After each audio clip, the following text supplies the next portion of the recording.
because we really don't have a lot of time. I know there are a lot of people who want to ask questions. From Southern California, have something to say. Hi, my question is, you said all these stats about how student scores are improving, right? But the fact is, I think the older students, there's been a lot of studies where a lot of the minority students are benefiting from better education. There's a higher dropout rate in the past, like 4 years.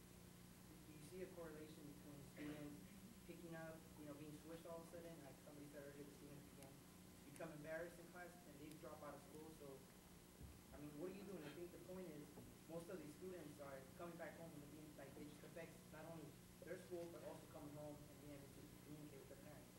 So well, the truth is the test scores of the older students in California have really changed very little by comparison. And the reason for that is it's contrary to what Professor Snow believes. It's easier for young children to learn English than older children. In other words, if you teach children English when they're 5 or 6, they'll learn it. If you try to teach it to them when they're 12 or 13, it's a lot harder. For that reason, the impact of Prop 227 has been greatest in the earlier grades. There's been no rise in dropout rates whatsoever. And in fact, all the anecdotal evidence, when reporters come in and talk with children in classroom or their parents or teachers, they say that children are much more enthusiastic about going to school now that these bilingual programs have been gotten rid of than they were before. Would you like to? No.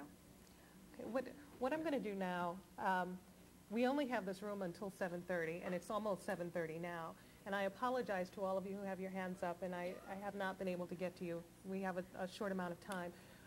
We have 2 minutes for summary statements from each of you. And I want to start with you, and then you can have the last word. Yes. Please be respectful of the way the panel is structured. Thank you. One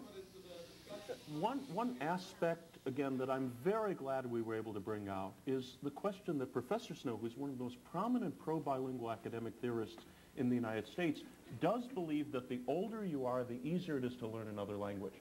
Any of you who believe in that should work very hard to defeat our initiative, because then it will be harmful for students if that theory is true.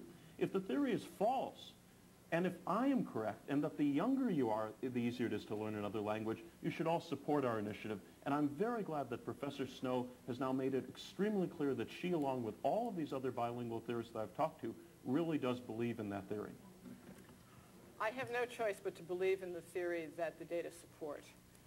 The best support that Mr. Unz has been able to offer for the positive impact of his program, his preferred program, structured immersion, has been the analysis of the San Jose Mercury News. This does not convince me.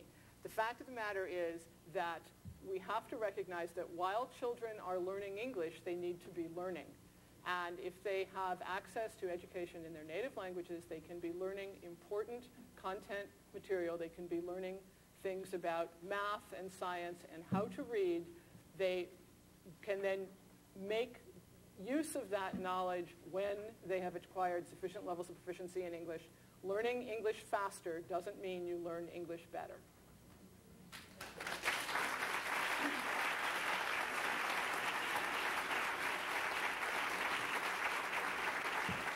I'd like to thank Professor Snow and Ron Unz for taking time to discuss this topic with us, and I'd like to thank all of you for being a very attentive audience that added to the discussion, and thank you to Harvard.